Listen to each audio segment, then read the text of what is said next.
자, 그럼 이제 바로 수업에 들어가도록 할게요. 어, 먼저 이번에 교과서를 다 가지고 계시죠? 배부를 받으신 걸로 이제 알고 있는데 저희가 나갈 교과서는 이제 미술 감상과 비평이에요. 미술 감상과 비평이 뭐냐면 그냥 일반적인 미술 책이랑은 좀 제목이 다르죠. 작년에 그 미술 들었던 친구들은 미술 창작이었을 거예요. 미술 창작. 그리고 원래 이제 3학년이 작년까지는 교과서가 미술 문화였어요. 응? 미술과 관련된 문화에 대한 전반적인 이해를 도와주는 그런 교과서였는데, 미술 창작은 어떻게 하면 우리가 이 시각적으로 나의 생각을 창의롭게 표현할 수 있을까? 거기에 초점을 둔 교과서예요. 그럼 이 미술 감상과 비평은 어떤 거에 초점을 둔 교과서라는 생각이 드세요? 자, 이름에서 보다시피 감상이란 비평을 하는 어, 교과서예요. 근데 미술에서 감상한다는 게 뭘까요? 응? 감상이 그냥 할 수 있는 건데 왜 굳이 교과서에서 감상을 할 수 있는 영역을 가르치는 걸까요? 그 이유는 간단합니다. 지금 여기 보이는 이런 호박 작품 있죠? 이런 걸 보고 내가 이 작품이 마음에 든다, 마음에 들지 않는다. 내 취미에 대해서는 간단하게 얘기를 할 수가 있어요. 왜? 그냥 내가 봤을 때 이게 마음에 들 수도 있고 안 들 수도 있잖아요. 예를 들면 나는 이게 뭐 점 같은 게 너무 많아서 내 기준에는 마음에 안 들어. 약간 징그러워. 이렇게 얘기할 수도 있고, 혹은 이 뭔가 이 점점이가 있고 노랗고 검은색들이 같이 있는 게 좀 나한테 시각적으로 자극을 줘서 내 기준에 마음에 든다. 라고 내 주관을 얘기할 수도 있어요. 얼마든지. 일반적으로 우리가 다 국어를 배웠으니까. 근데 이걸 미술의 조형 요소와 원리라는 그 규칙이 있어요. 규칙이라기보다는 미술을 구성하는 형식들인데, 그 형식을 알고 이 그림을 보면 좀 더 객관적으로 분석을 할 수가 있다는 거죠. 객관적으로 분석을 하면 뭐가 좋으냐, 내가 이 미술 작품이 왜 좋은지에 대해서 의미를 부여하기가 좀 더 명확해지고, 남들한테 그걸 전달했을 때 그 전달에 대한 어, 전달력, 그러니까 효과성이 좀 많이 높아지게 되는 거죠. 응? 남들이 들었을 때 그냥 이게 나는 어떠어떠해서 좋아하면은 뭐 그럴 수도 있지, 그건 네 생각이니까 라고 그냥 치부해 버릴 수도 있는데, 그걸 객관화해서 어떻게 보면 이건 객관적으로 그러그러해서 가치가 있는 작품이야 라고 정의를 내릴 수가 있는 기준이 될 수 있는 것이 바로 미술 감상의 도구들이에요. 근데 그 미술 감상의 도구들을 그럼 우리가 알아야 미술 작품을 좀 더 제대로 감상을 할 수 있겠죠. 그래서 지금 이 8페이지에 보시면 여기가 이제 시작인데, 미술 작품 감상할 때 조형 요소와 원리를 알고 있으면 어떤 점이 좋을까라고 이렇게 질문하는 부분이 있어요. 여러분들이 한번 생각해 봤을 때 어떤 부분이 좋을 것 같아요? 한번 생각을 해보세요. 우리가 이제 소통을 할 수가 없고, 여러분도 의견을 제가 다이렉트로 바로 들을 수는 없지만 이렇게 스스로 생각을 할 수 있으니까. 자, 그럼 뭐 알고 있으면 뭐가 좋을까? 아까 앞서 얘기했다시피 뭔가 어떤 기준들이 생기니까 내가 좀 더 미술품을 보는 데 있어서 좀 더 분석적으로 작품을 감상할 수 있을 수 있겠죠. 그리고 앞서 얘기한 대로 그런 기준들이 생기니까 좀 더 내 의견을 객관적으로 상대방에게 전달해 줄 수 있는 그런 장점이 있다. 그럼 반대로 여기에는 나와 있지 않지만 단점은 뭐가 있을까요? 단점. 가장 큰 단점은 이런 관점으로 바라보아야만 미술인가라고는 그 문제에 봉착할 수도 있죠. 그렇죠? 조형 요소와 원리에 부합하지 않는 작품은 가치가 없다라고 생각을 할 수도 있잖아요. 근데 그건 아니다라는 걸 우리가 항상 인식하고 그 주지하고 있어야 돼요. 그래야 그런 오류를 범할 일이 줄어들게 되니까. 그러니까 대부분의 작품은 조형 요소와 원리를 담고 있어요. 담고 있는데 안 담고 있을 수도 있고, 그리고 굳이 이걸 담아야만 예술 작품인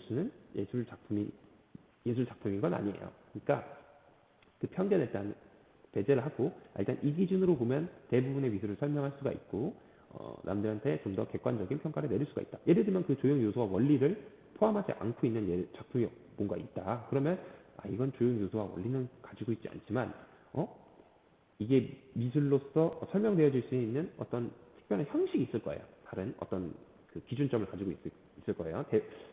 대체로 이제 보통 이제 퍼포먼스 같은 그 행위예술 같은 경우가 이런 축에 속하긴 하는데, 이건 좀 더 나중에 상세하게 설명을 해줄게요. 근데 그것도 그런 형식을 갖추고 있지 않지만 그런 형식을 갖추지 않기 위해서 나온 미술이라고 생각하면 돼요. 그러니까 이걸 반대하는 걸로 가치를 두고 나온 미술이라고 생각하면 되는데, 이건 좀 처음에는 좀 이해가 안 될 거예요. 이거는 이제 다음에 미술사 시간에 좀 세세하게 설명할 때 그때 설명을 다시 제가 드릴게요. 일단 간략하게는 그냥 기존에 있던 미술의 규범을 좀 벗어난 행위를 하려고 했던 사람들이 본 친구들이에요. 그럼 이제 비평은 뭐냐면 지금 앞서 그런 기준을 가지고 제가 이 작품을 감상을 했죠. 그럼 이 감상을 한 걸 가지고 이미 이렇게 유명한 작품들은 미술 평론가들이 다 가치를 거의 부여해놨어요. 이건 이러이러해서 가치 없다. 지금 이 고우가 그린 이 별이 빛나는 밤이라는 이 작품은 그 이전까지 없었던 뭐 꿈틀거리는 이런 붓터치라던가 아니면 대상을 뭐 객관적으로 사실적으로 눈에 보이는 대로 그대로 묘사를 해야 되는데 이건 거의 주관이 많이 담겼죠. 막 이렇게 휘몰아치고 그리고 그림 자체도 굉장히 거칠어요. 근데 이렇게 거칠한 표현들은 유아틱하다 해서 못 배운 사람들의 그림이라고 생각을 했었어요. 당시 사람들은. 근데 이제 그런 시대에서 자기의 어떤 사상이나 개성을 이렇게 적극적으로 표출했기 때문에 이 그림이 이 고흐라는 그 작가의 어떤 작품을 가치 있다고 또 보는 경우가 많아요. 색감도 이제 보통 자기가 느끼는 그 어떤 그 감흥을 좀 더 시각적으로 잘 드러낸 작품들이 많아서 가치로운데 이제 그런 식으로 비평을 하는 거예요. 근데 이제 그 기준에 내가 봤을 때는 부합하지 않을 수도 있잖아요. 근데 내가 생각했을 때는 여기에선 재현이 좀 떨어지고 포턴치가 있는 게 너무 거칠어서 나랑은 좀 안 맞는 것 같아. 그렇게 비평을 할 수가 있는 거예요. 근데 이 기준은 절대적인 게 아니에요. 어? 이미 취미는 아까 앞서 얘기했다시피 이 작품이 좋고 싫고는 여러분의 판단이니까. 근데 그 판단을 하기 위해서 도와주는 도구가 바로 그 조형 요소와 원리인 거고, 그리고 그 요소와 원리를 가지고 이 작품을 객관적으로 감상을 했으면 그걸 가지고 나서 비평을 하는데 그 비평은 이제 남들이 했던 그 어떤 비평의 내용과는 상관없이 내 주관을 좀 더 또렷하게 이래서 나는 이런 요소를 갖고 있고 요렇지만 나는 이 작품은 마음에 안 들어 좋아 혹은 이런 식으로 판단을 낼 수가 있는 거예요. 그 판단을 내리는 과정이 비평인 거예요. 그래서 감상과 비평은 사실 뗄래야 떼어질 수 없는 거라고 생각을 하시면 돼요. 당연히 감상을 하면 이 작품에 대한 내 해석이 생기게 될 테니까 그 해석을 풀어서 설명을 하면 그게 일종의 비평이 되는 거예요. 크리틱이 되는 거예요. 영어로 하면 크리틱인데 중요한 게 아니고. 자, 그래서 이제 책에 대한 개괄적인 설명 끝내고 이제 수업을 나가볼게요. 근데 책에 보면은 책에는 그렇게 큰 내용이 막 이렇게 안 적혀 있어요. 되게 막 어, 생략된 부분이 많아요. 그래서 교과서에 생략되어진 부분 중에서 제가 보충해야 될 부분은 따로 파일을 만들어서 업로드를 해드렸어요. 그래서 여기 미술의 탐구에서 미술의 조형적 특징 해가지고 조형 요소 9가지, 뭐 조형 원리 8가지 뭐 이렇게 해가지고 색상이랑 설명들을 제가 간략하게 적어놨는데 요거를 같이 참고로 해서 수업을 들으셔도 되고 아니면은 그냥 지금 교과서 옆에다가 중요한 내용을 따로 적으셔도 상관이 없습니다. 근데 중요한 게 지금 교과서가 다 있으시죠? 없을 수는 없겠죠? 있죠? 있으니까 여기에다가 귀찮아도 책을 다 가지고 와서 필기를 하면서 하세요. 이거 어차피 다 기말고사에 들어가는 그 법이니까 나중에 이 책만 보면은 공부를 할 수가 없고 문제를 풀 수가 없을 수도 있어요. 제가 책이 없는 내용을 따로 수업을 하기도 하니까 그러니까 집중해서 듣고 필요한 내용을 여기다 필기해서 나중에 공부할 수 있도록 작업할 수 있도록 했으면 좋겠어요. 자, 그러면 이제 첫 번째 이 글을 읽어보면 대충 점선, 면, 형색, 양감, 질감 등의 조형 요소와 그리고 이러한 요소들로 이루어진 게 이제 조형 원리예요. 조형 요소들로 이루어진 게 원리라고 생각하시면 돼요. 그래서 통일, 균형, 율동, 비례, 강조 등의 조형 원리가 그것이다 하는데 여기서도 8가지가 안 되고 이게 또 9가지가 안 돼요. 여기에 보시면은 점선, 면, 형색, 양감, 질감 이렇게 보면 공간이랑 명암이 빠져 있고 그리고 원리에는 통일, 균형, 율동, 비례, 강조 일단은 대비가 없네요. 대비가 없고 동세도 없고요.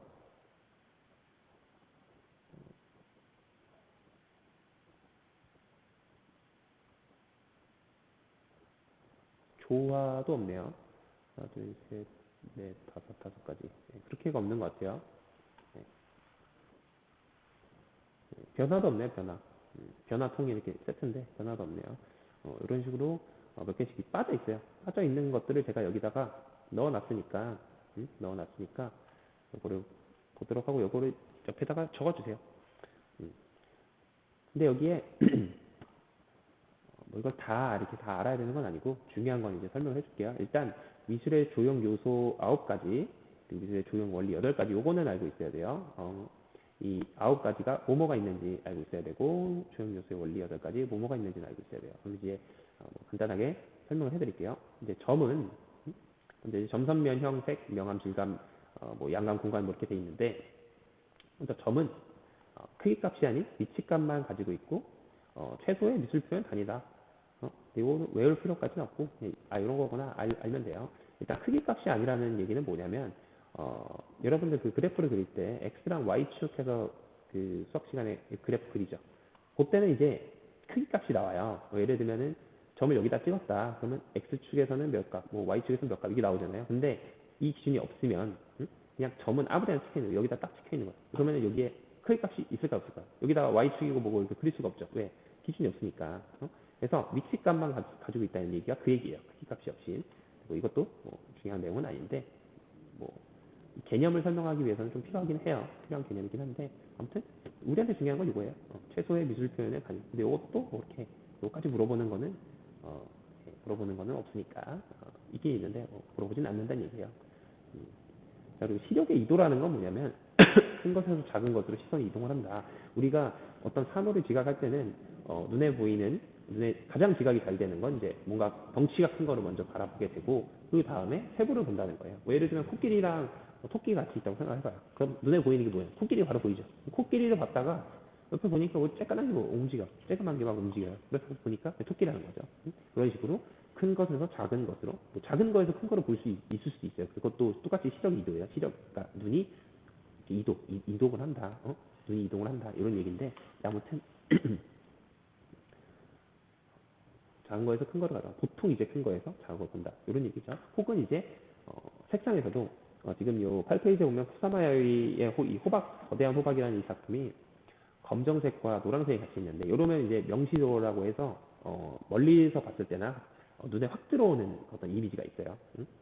그 왜 그러냐면 노란색이 이제 그 원색들 중에서는 가장 명도도 높고 명도가 높지 않아요. 가장 채도가 높은 색깔이에요. 그래서 눈에 가장 잘 들어오는 색이 노란색인데 그거랑 가장 채도가 이제 없는 검은색이랑 같이 대비를 시켜 놓으면은 이게 눈에 확 들어오는 거예요. 그래서 왜 우리가 그 공사장에 그 주의 표시할 때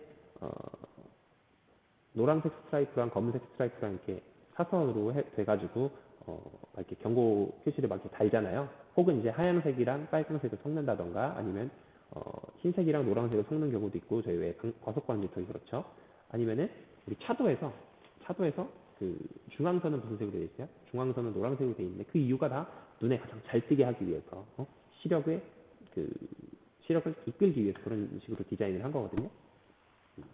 그래서 그것도 이제 뒤에 뭐 색상하면서 뭐 간단하게 볼 건데 그런 이유 때문에 그런 식으로 색 배치를 한 거예요.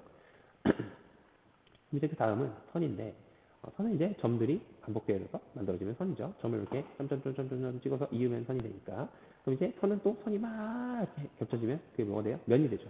예. 여기까지는 어려운 게 없어요. 여기 면이랑 뭐 선은 뭐 2차원적인 특징이다 뭐 이렇게 볼 수도 있는데 선도 이제 1차원이라고 하긴 하죠. 왜냐하면 이게 하나밖에 없으니까. 근데 뭐 이건 굳이 뭐 차원으로 나눌 필요는 없을 것 같네. 이거는 뭐 없는 개념으로 보셔도 돼요. 이 부분은. 그럼 이제 형은 뭐냐? 형. 면들이 모이면 이제 형이 되는 거예요. 형. 그래서 왜 정육면체라는 거 아시죠? 정육면체. 제가 이거 아까 쉬는 시간에 그렸는데 쉬는 시간 그린 건 아니고 원래 이걸 한 번 더 찍었었어요. 이거 한 3번 더 찍는 건데 아무튼 자, 이렇게 이게 이제 정사각형이잖아요. 정사각형으로 이루어진 육면체가 이제 정육면체예요. 그러니까 위에랑 뭐 위에랑 아래가 뭐 같고 서로 이제 뭐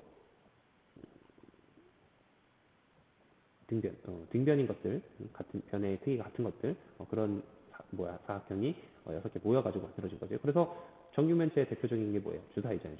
주사위 그래서 숫자가 몇 개예요? 6개죠. 그래서 1, 2, 3, 4, 5, 6 이렇게 6개인데 6개의 이유가 면이 6개 있으니까 그래서 정육면체다. 그러니까 그런 형식의 3차원적 특징 정삼면체도 있을 수 있겠죠. 세개 삼각형으로만 이렇게 만들 수가 없구나. 정사면체는 있을 수 있네. 삼면체는 삼연체는 만들 수가 없네요. 삼연체는 만들 수가 없는 것 같아요. 네, 삼연체부터 시작하는 것 같아요. 네, 뭐 아무튼 만들 수가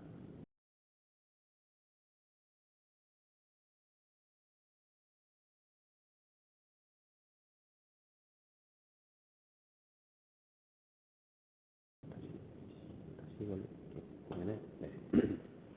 이게 잠시만요. 네, 딱. 자, 그럼 이제 형에는 쉐이프랑 폼이라는 게 있는데 쉐이프는 말 그대로 이제 꼴이라고 해서 평면적인 형태를 얘기를 해요. 그래서 그림에 나오는 입체 형태 있죠. 자, 요 그림이 이제 대표적으로 꼴이에요. 요게 이제 실제로 정육면체가 아니죠. 실제 주사위가 아니고 실제로 있는 사각형 네모난 형태의 박스가 아니죠.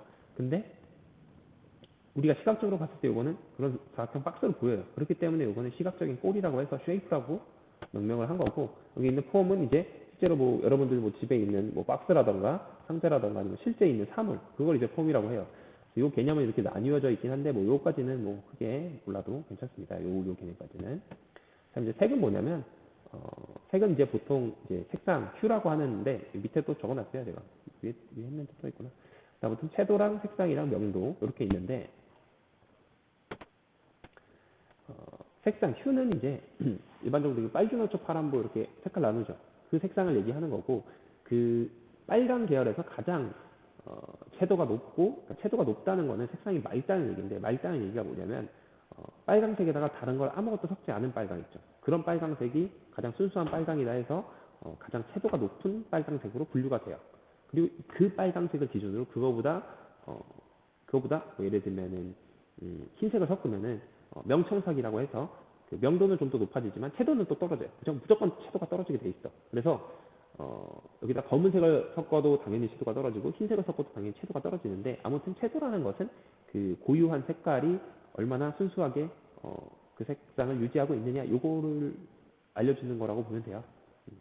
그래서 뭐 색상의 순수한 정도, 이런 걸 얘기하는 거고, 명암은 말 그대로 밝고 어두운 부분을 얘기하죠. 명은 밝은 별, 암은 암명자를 써서. 그래서 어, 밝고 어두운 부분, 그러니까 그냥 음영, 그늘지는 부분을 얘기하는 거예요. 그 세 가지의 합이다. 그리고 뭐 삼원색은 빨파 노가 있고, 이거는 이제 물감 기준이고, 빛 기준에서는 RGB라고 하죠. 레드, 그린, 블루. 거기에는 이제 노란색이 없고 그린이 나오는데 그 이유는 이제 빛이랑 물감이랑 색깔이 섞이는 그 방법이 달라서 이렇게 표기가 된 거예요. 그리고 뭐 난색이랑 한색은 난색은 이제 뭐 따뜻한 색, 한색은 이제 차가운 색인데 보통 이제 블루 계열, 파랑 색깔 계열이 한색, 추운 색깔이 바로 뭐야? 나오네. 찬 느낌을 주는 파란색 계통의 색, 찬색이라고 나오네요. 어떻게 하면 친절하네요. 네, 보기에도 따뜻한 스물빛. 이거 좋네. 아무튼 이거 뭐 그렇습니다. 채도도 한번 볼까요? 자, 빛의 속성을 나타내는 빛깔의 선명한 정도, 명도 색상, 선명한 정도. 이게 뭐 맑은 정도라고 얘기하는 거예요. 이거 채도, 중국의 그 도자기 중에 뭐 색깔을 여러 가지 섞는 그 도자기가 있는데, 그때도 이제 채도라고 하는, 이런 것도 나오네. 아무튼, 또 쓸데없는 얘기를 해버렸어. 질감은 이제 작품에서 만져진 느낌, 작가만의 개성이 담긴 질감인데, 이게 뭔 얘기냐면, 질감은 말 그대로 텍스처. 그냥 그, 예를 들면 지금 고후에 보이는 요 그림 있잖아요.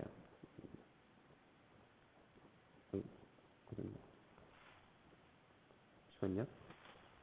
이제 9페이지에 보시면, 방고의 별이 빛나는 밤에를 보시면 요 그림. 우리 가까이서 보면 어때요? 가까이서 보면, 오돌토돌한 느낌이 들죠? 그런 화면의 질감. 이게 이제 임파스토라는 기법이 있는데, 임파스토가 뭐냐면 물감을 굉장히 많이 묻혀가지고 여기 이 캔버스에다 이렇게 색칠을 하게 되면 그 물감의 터치라던가 이런 게 그대로 남아요. 그래서 그 어떤 그 붓질의 이 질감을 느낄 수가 있는데, 그때 이제 느껴지는 그 방법이 그 기법이 이제 임파스토라는 건데, 그건 중요한 게 아니고, 근데 아무튼 그때 이제 고흐가 사용했던 그 방법은 이제 어떻게 보면 마띠에르라는 거죠. 마띠에르는 이제 불어인데 그 작가만의 어떤 개성을 뜻하는 말이에요.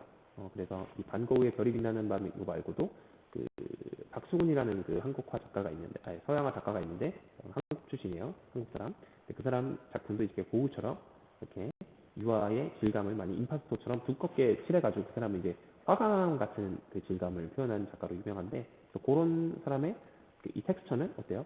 질감이 느껴지기도 하면서 이 질감을 표현한 그 작가만의 스타일이 보이기 때문에 또 마띠에르라고도 부를 수도 있는 거예요. 그러니까 이 두 가지는 어떻게 보면 태도의 측면이라고 볼 수가 있는데, 그렇게 좀 차이를 가지고 있다. 그 정도만 알면 되고, 요거는 뭐 크게 음, 중요한 건 아닌데, 요거는 그래도 알고 있어요. 요 질감에서 텍스처랑 마띠에르가 뭘 뜻하는지 요 의미는 알고 있어야 됩니다. 요거는 좀 중요할 것 같아요. 요거는 좀 중요하게 생각을 해주세요. 다음에 양감은 뭐냐면 이제 볼륨이랑 매스가 있는데, 일반적으로 볼륨은 그냥 입체 작품 그 자체를 얘기를 해요. 그래서 그 8페이지에 보시면 이 호박 있죠, 호박. 음, 이 호박. 요게 이제 딱 볼륨이에요, 볼륨. 그냥 입체 형태를 가지고 있는 모든 거는 그 양감 중에서 볼륨을 가지고 있다라고 생각하시면 되고, 그 뒷페이지에 보시면, 10페이지에 보시면 여기 하단에 헨리 무어 작품이 있어요. 헨리 무어는 이제 그 근현대 조각가인데, 그래서 유기적인 조각을 한 작가로 유명해요. 근데 이 작품을 보면 요거랑 그 앞에 보세요.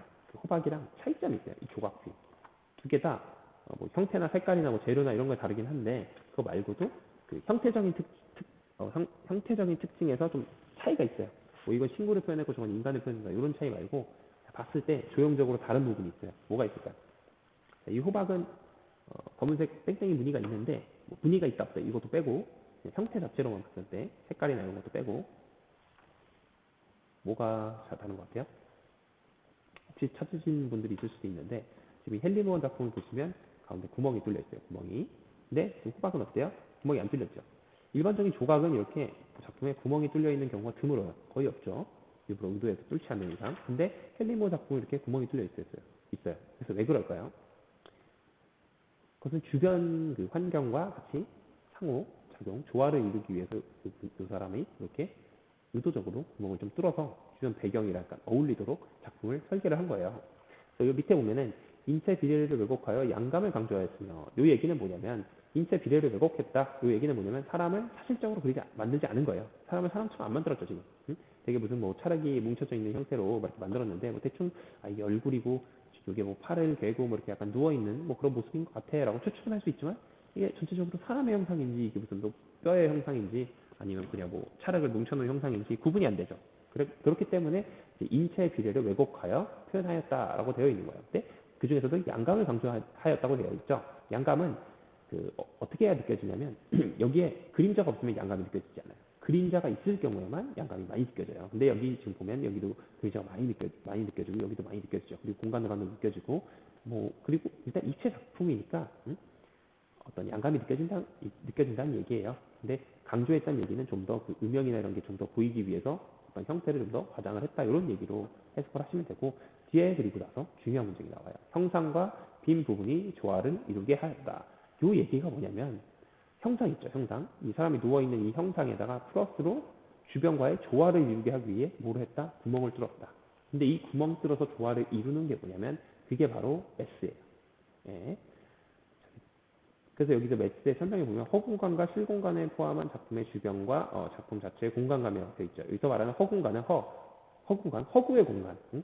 공간이 아닌 실제 공간이 아닌데 공간처럼 보이는 공간이라는 뜻이에요. 그래서 지금 이 구멍이 뚫려 있는 이 부분은 실제 공간이 아닌데 꼭 공간이 있는 것처럼 보이니까 이걸 이제 허공간이라고 얘기를 하는 거예요. 그럼 실공간은 말 그대로 그냥 이 입체 형태 이 자체를 실공간이라고 하는 겁니다. 알겠죠?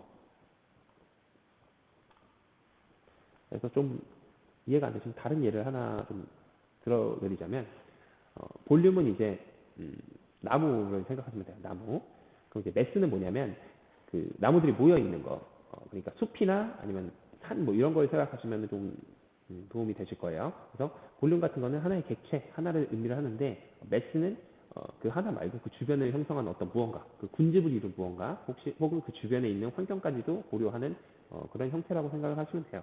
음.